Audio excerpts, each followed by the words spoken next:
Best moral stories. సిరిపురంలో ఆనందం, పద్మ అని ఇద్దరు దంపతులు నివసిస్తున్నారు. ఆనందం కష్టజీవి, వ్యవసాయం చేస్తూ ఉంటాడు. ఉదయం లేచిన దగ్గర నుంచి నిద్రించే వరకు కష్టపడుతూనే ఉంటాడు. కాని తనకు కావలసిన సంతోషం మాత్రం దొరకదు. తనెలాగైనా ధనవంతుడు కావాలని, ఆస్తిపాస్తులు సంపాదించాలని పగటి కలలు కంటూ ఉంటాడు. నిత్యం దేవుడికి పూజలు చేస్తూ కనికరించమని వేడుకుంటూ ఉంటాడు. పద్మ తన భర్త పడే ఆరాటం చూసి కష్టపడందే ఏదీ రాదు అని హేళన చేస్తూ ఉంటుంది. ఒకరోజు ఉదయాన్నే ఆనందం నిద్రలేచి తన కులదైవమైన నాగదేవతకు పూజ చేస్తూ ఉంటాడు. అమ్మా నాగదేవత, నిత్యం నీకు పూజలు చేస్తూనే ఉన్నాను. ఎప్పుడమ్మా నా కోరిక తీర్చేది? నీకొక్కగానొక్క బిడ్డనే, నా బాధ నీకు కనిపించటం లేదా? నన్ను కరుణించి నాకొక బంగారు మూట దొరికేలా చూడు తల్లి. అప్పుడైనా ఒక పెద్ద భవంతి నిర్మించుకొని సంతోషంగా జీవనం సాగిస్తాను. కరుణించి నీ కటాక్షం చూపించు తల్లి. ఎంతగానో వేడుకుంటున్నాను. ఇకనైనా జాలి చూపించమ్మా అని అంటూ ఉంటాడు. ఇంతలో అక్కడికి పద్మ వస్తుంది. ఆనందం పూజ ముగించుకుని వెనక్కి తిరిగేసరికి పద్మ అక్కడుంటుంది. పూజ పూర్తయిందా? ఇప్పుడే అయిందే. ఆ నాగదేవతని బాగా ఇబ్బంది పెట్టారా? నాగదేవత మా తల్లే, ఆమెమీ ఇబ్బంది పడదు. ఆమె ఇబ్బంది పడదు అని తెలిసి గొంతెమ్మ కోరికలన్నీ అడిగేస్తారా? నేనేవి గొంతెమ్మ కోరికలు కోరలేదు, న్యాయంగానే అడిగాను. ఏమిటి, బంగారపు మూట అడగడం మీకు న్యాయంగా ఉందా? నా ఒక్కడి కోసమే అడిగానా? నాకిస్తే నీకిచ్చినట్టు కాదా? మనిద్దరి కోసం అడిగాను.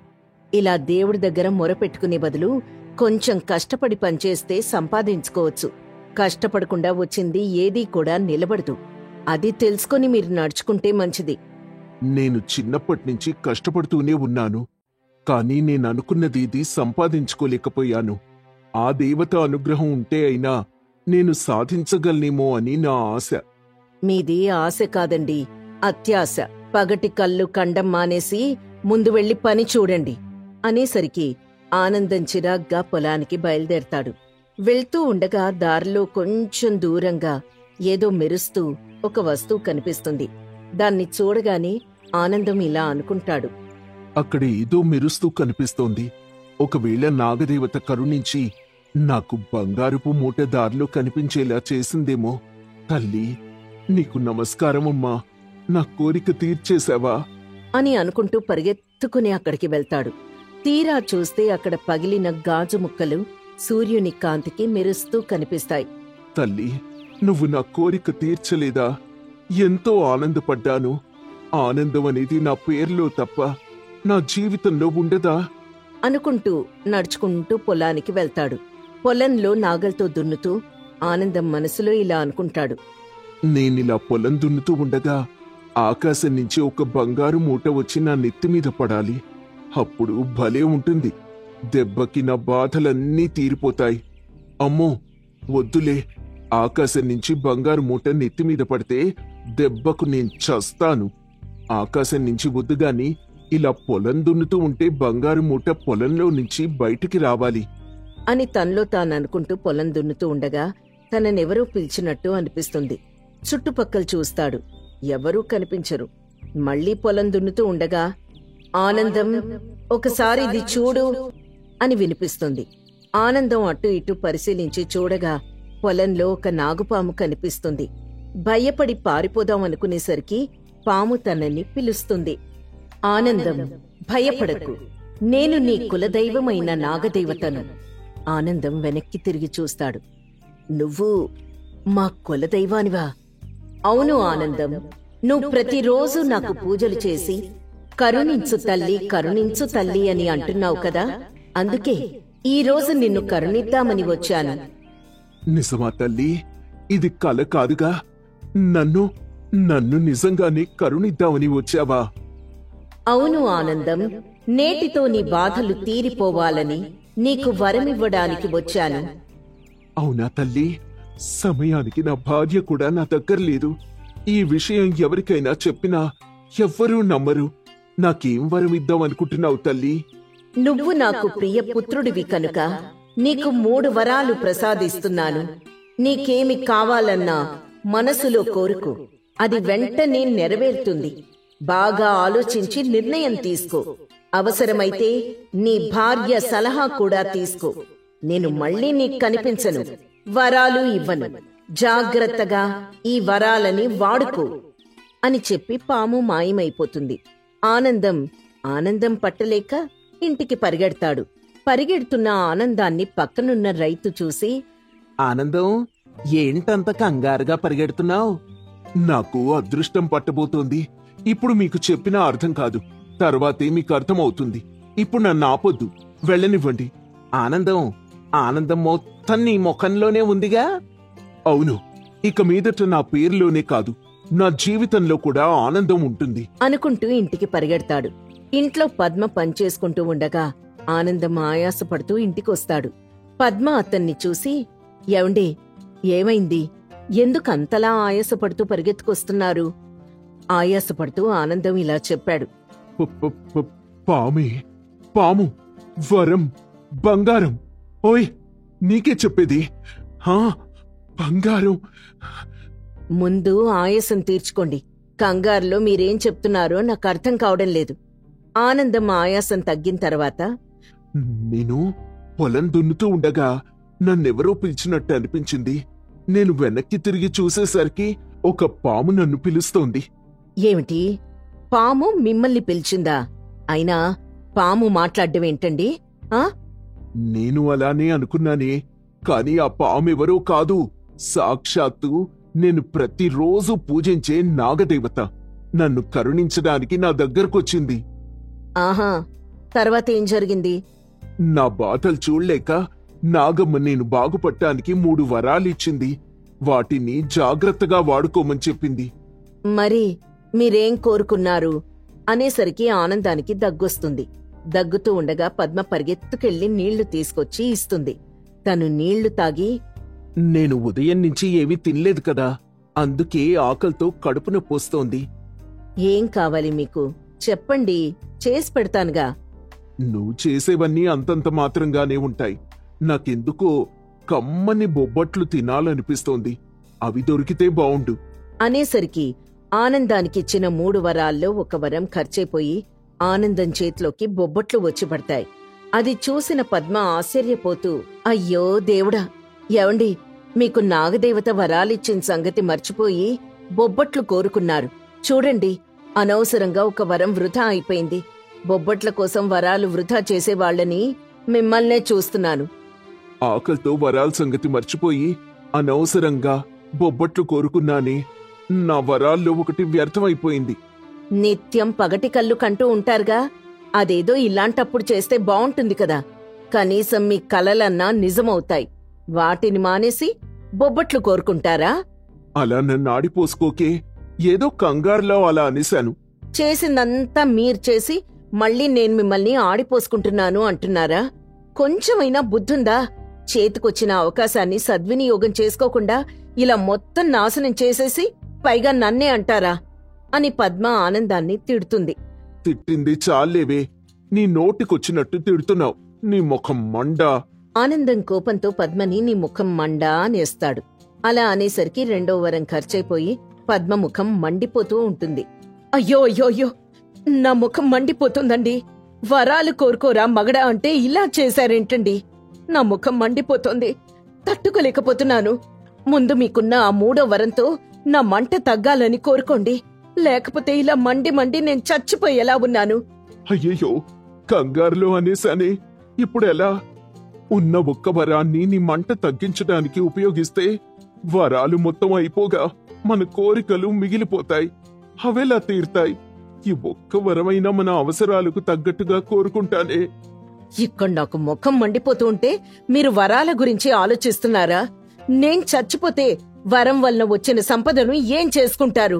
నేను లేకుండా మీరొక్కరే ఉండగలరా? అది కూడా నిజమేనే, కాని 1 వరమే మిగిలుంది. ఇప్పుడైనా కొంచెం ఆలోచించి అన్ని సమస్యలు తీరేలా కోరుకుంటే బావుంటుందేమో అని నా ఆలోచన. పద్మ ముఖం మంట వల్ల ఎర్రగా మారిపోతుంది. ఈ మంటతో చచ్చేలా ఉన్నాను, ముందు నన్ను కాపాడండి. అది కాదే, ఆఖరి వరాన్ని కూడా సద్వినియోగం చేసుకోలేకపోతే ఇక ఎప్పటికీ మనం మారలేం. ఇలాగే జీవితాంతం గడపాలి. నన్ను కొద్దిగా ఆలోచించుకోనివ్వవే. ఆలోచించాల్సిన సమయంలో ఆలోచించకుండా ఇప్పుడు ప్రాణం మీదకు ముంచుకొస్తే ఆలోచిస్తానంటున్నారు. త్వరగా నా మంట తగ్గాలని కోరుకోండి, లేకపోతే చచ్చిపోయేలా ఉన్నాను. త్వరగా కోరుకోండి అని పద్మ ఏడుస్తూ ఉంటుంది. ఆనందానికి ఏం చేయాలో తెలియక అటూ ఇటూ తిరుగుతూ సతమతమవుతూ ఉంటాడు. చేసేదేం లేక తన భార్య మంట తగ్గాలని 3వ వరం కోరుకోవడానికి సిద్ధమవుతాడు. నా 3వ వరంగా నా భార్య మంట తగ్గిపోవాలి, తను మామూలు స్థితికి రావాలి అని తన 3వ వరం కోరుకుంటాడు. పద్మ మంట తగ్గి మామూలు రూపానికి వస్తుంది. అమ్మయ్యా, నా ప్రాణం లేచొచ్చింది. ఈ మంటతో చచ్చిపోతానివో అన్న భయం వేసింది. ఆనందం దిగులుగా ఓ మూలన కూర్చొనుంటాడు. నాగదేవత ఇచ్చిన 3 వరాల్ని సద్వినియోగం చేసుకోలేకపోయానని బాధపడుతూ ఉంటాడు. వరాలన్నీ వ్యర్థమైపోయాయని దీనంగా కూర్చుంటాడు. ఇంతలో పద్మ అతని దగ్గరకొచ్చి, బాధపడకండి, కష్టపడకుండా వచ్చింది ఏదీ కూడా నిలబడదని నేను మీకు ముందుగానే చెప్పాను. దేవత కరుణించినా మన అత్యాశ మనకు ఎటువంటి సంపద దక్కకుండా అడ్డుకుంది. మనకున్న దాంతోనే మనం సర్దుకుని జీవిద్దాం. లేని దానికోసం, రాని దానికోసం లేనిపోని అవస్థలు పడద్దు. నిజమేనే, కాని దేవతిచ్చిన వరాల్ని నా తొందరపాటు వలన సరిగ్గా ఉపయోగించుకోలేకపోయాను. ఇది మనకొక గుణపాఠంలా ఉందండి. ఇక మీదటైనా మనం చేసే ప్రతి పనిని ఆలోచించి ఆచితూచి చెయ్యాలి అని ఇద్దరూ ఒకరికొకరు సర్ది చెప్పుకుంటారు. మళ్లీ యథావిధిగా ఆనందం ప్రతిరోజు ఉదయాన్నే నాగదేవతకి పూజలు చేస్తూ వరాలిమ్మని కోరుకుంటూ ఉంటాడు. మళ్లీ నాగదేవత ఎప్పుడు కరుణిస్తుందో వేచి చూడాల్సిందే. సూరంపేట గ్రామంలో శేషయ్య అనే ఓ నమ్మకమైన రైతుండేవాడు. అతని భార్య లచ్చి, కొడుకు సురేష్తో అతను హాయిగా జీవించేవాడు. లక్ష్మణరావు అతని చిన్ననాటి స్నేహితుడు. ఓ రోజు శేషయ్య తోటలో పనులు చూస్తున్నాడు. అతని పక్కన లక్ష్మణరావు నారింజ చెట్లకు నీరు పెడుతూ ఉంటాడు. ఏంటి శేషయ్యా, ఏంటి విశేషాలు? ఈ మధ్య బొత్తిగా నల్లపూసవైపోయావు. ఏదో అలా గడిచిపోతోంది కాలం. ఏం చేద్దాం చెప్పు. అవునవును, నిజమేలే. శేషయ్య, నీ తోట ఎంత చక్కగా పెరిగిపోతోందో చూడు. నువ్వు నా చేత ఈ మొక్కలు పెట్టించావు కాబట్టే ఈ రోజు ఇదిలా ఉంది. నీకు నేనెప్పటికీ రుణపడి ఉంటాన్రా. ఊరుకోరా, మన మధ్య ఇవన్నీ ఎందుకు? నా పొలం అంటే నీదే కదా. ఒప్పంద పత్రాలు లేకపోయినా ఇది నీ సొంతమే. ఇంకో ఏడాదిలో మొత్తం పంట అమ్మితే మనిద్దరికీ మంచి లాభం వస్తుంది. అవునరా, ఈ భూమి కేవలం సంపాదనకే కాదు, మన బంధానికి గుర్తుగా మారింది. మనిద్దరం కలిసి పెంచిన తోట ఇది. నిజమే శేషయ్య అని ఇద్దరూ మాట్లాడుకుంటూ తోటలో మొక్కలకు నీరు పోస్తూ ఉంటారు. కొన్నాళ్లకు ఆ ఊరి పెద్ద శ్రీనివాసుడి కన్ను శేషయ్య తోటపై పడుతుంది. అతడు తన భార్యతో, శంకరమ్మ, పనిలో ఉన్నావా? నీతో ఓ మాట చెప్పాలి. ఏంటయ్యా అది? ఉన్న పలంగా నాతో మాట్లాడాల్సిన విషయం ఏంటో? ఆ లక్ష్మణరావు తోట బాగా లాభం వస్తుంది, కాని అది శేషయ్య సాగు చేస్తున్నాడు. అతని భూమి మన పేరు మీద రాయించుకుంటే మనకు బోలెడ్ డబ్బొస్తుంది. వాళ్ళిద్దరూ స్నేహితులయ్యా, ఒకరికొకరు తోడుగా ఉంటున్నారు. అటువంటి వాళ్ళకి ద్రోహం చేస్తే ఊర్లో మనకే చెడ్డ పేరొస్తుంది. ఈ రోజుల్లో పేరు కాదే అవసరం, సంపద అవసరం. చూడు, నేను ఆట ఆడతా. ఊర్లో నీలాంటి మనుషుల వల్లే మంచి మనుషుల మీద నమ్మకం పోతోంది. నువ్వెంత చెప్పినా నా దారి నాదే. చూస్తావు కదా ఎలా ఆడతాను అనంటాడు. లక్ష్మణరావు దగ్గరికి వెళ్లి ఆ పొలం తన పేరు మీద రాస్తే డబ్బిస్తానని ఒప్పందం కుదుర్చుకుంటాడు. ఆ మరుసటి రోజు గ్రామంలో ఒక చిన్న సమావేశం. ప్రజలారా, మీకీ రోజు విషయం చెప్పాలి. అది ఆ లక్ష్మణరావు తోట విషయం. ఏంటయ్యా, అసలు ఏమైంది? ఆ తోట లక్ష్మణరావుది. అప్పట్లో అతని తాత ఆ భూమినిచ్చారు. శేషయ్య దాన్ని అక్రమంగా సాగు చేసుకుంటూ తన పేరిట మార్చుకున్నాడు. అదేంటి కొత్తగా? అది 10 ఏళ్లుగా శేషయ్య సాగు చేస్తున్నాడు కదా. అదే కౌలుకి ఇచ్చిన భూమిని అతను మోసం చేసి అలా మార్చుకున్నాడు. ఇదిగోండా పత్రాలు. ఏం మాట్లాడుతున్నారు మీరు? లక్ష్మణ్ రావు నన్ను ఈ తోటకి చేర్చాడు. అతని నోటి మాటే నా ఒప్పందం. నా దగ్గర ఏ పత్రాలు లేవు. మేమిద్దరం స్నేహితులం కూడా అనంటాడు. కాని లక్ష్మణ్ రావు మాత్రం నిశ్శబ్దంగా ఉంటాడు. అప్పుడు గ్రామస్తులు, అసలు ఏం జరుగుతుందండి? శేషయ్యేమో కాదు అంటాడు, ఇతనేమో మౌనంగా ఉంటాడు. తనది కాని భూమిని సాగు చేసుకుంటూ లాభాలు పొందుతున్నాడు కాబట్టి శేషయ్యే ఉన్న పలంగా ఆ డబ్బంతా ఇతనికిచ్చేసి ఈ ఊరు వదిలి వెళ్ళిపోవాలి. ఏంటండి అసలిది? లక్ష్మణ్ రావు, నువ్వైనా మాట్లాడరా? లక్ష్మణ్ రావు మౌనంగా కూర్చున్నాడు. శ్రీనివాసుడు తనలో తాను నవ్వుకుంటాడు. ఇంతలో మరో పంచాయతీ పెద్ద, లక్ష్మణ్ రావు గారు, మీరు నోరు తెరవకపోతే శ్రీనివాసుడి మాటల్ని ఆధారంగా తీసుకోవాల్సి వస్తుంది అని అన్నా సరే అతనేమీ మాట్లాడ్డు. దీంతో అందరి విజ్ఞప్తుల మధ్య శేషయ్యకు తోట మీద హక్కు తాత్కాలికంగా తొలగించబడుతుంది. దీంతో ఆ రాత్రి శేషయ్య ఇంట్లో అతని భార్య లచ్చి ఇలా అంటుంది, ఏమయ్యా, అలా ఉన్నట్టుండి కుప్పకూలిపోయావేంటయ్యా? నాకేమీ అర్థం కావడం లేదు లచ్చి. లక్ష్మణ్ రావు ఎందుకలా మౌనంగా ఉన్నాడో పాలుపోవడం లేదు. రోజులు మారిపోయాయ్యా. ఏమాత్రం ఆలోచించకుండా ఆ పొలానికి గుడ్డు చాకిరీ చేశావు. అతను నా స్నేహితుడు, నన్నెందుకు మోసం చేస్తాడు అని అనుకున్నాను. కొందరు అంతేనయ్యా. ఇప్పుడు చూడు, చివరికి నువ్వే అన్ని కోల్పోయిన వాళ్ళ కూర్చుండిపోయావు. నేనేం కోల్పోలేదు లచ్చి, కానీ అతనే నా నమ్మకాన్ని కోల్పోయాడు అని అంటూ ఉండగా అక్కడికి అతని కొడుకు సురేష్ వస్తాడు. నాన్న, మనం తిరిగి ఆ భూమిని సాగు చేసి డబ్బు సంపాదించగలమా? వస్తుంది సురేష్, వస్తుంది. ఎందుకు రాదు? నిజం ఎప్పటికైనా వెలుగులోకొస్తుంది. దేవుడు మన పక్షంలో ఉన్నాడు అనంట. మరోవైపు లక్ష్మణరావు మనస్సులో శేషయ్య మాటలు తిరుగుతున్నాయి. ఎందుకు చేశానిలా? శ్రీనివాసుడి మాటలకు ఒప్పుకోవాల్సిన అవసరమే లేదు. కాని ఇప్పుడు ఆలోచిస్తే నాకే నచ్చటం లేదు. ఎంతైనా శేషయ్య నా స్నేహితుడు కదా. ఏమండి, ఏంటి ఆలోచిస్తున్నారు? మీ స్నేహితుడికి అన్యాయం జరిగిందని మీలో దయ కలిగిందా? అవునే, అందుకే నాకు నిద్ర పట్టడం లేదు. మిత్రుణ్ణి మోసం చేయడం అంటే నా మనసుని నేను ముక్కలుగా నరకడం లాంటిది. మరి ఇంత బాధపడుతూ ఆ శ్రీనివాసుడి మాటలకి ఎందుకు ఒప్పుకున్నట్టు? అదే నాకు అర్థం కావడం లేదే. నాలో స్వార్థం పెరిగిందా? మానవత్వం మర్చిపోయానా? డబ్బు మీద ఆశ కలిగిందా?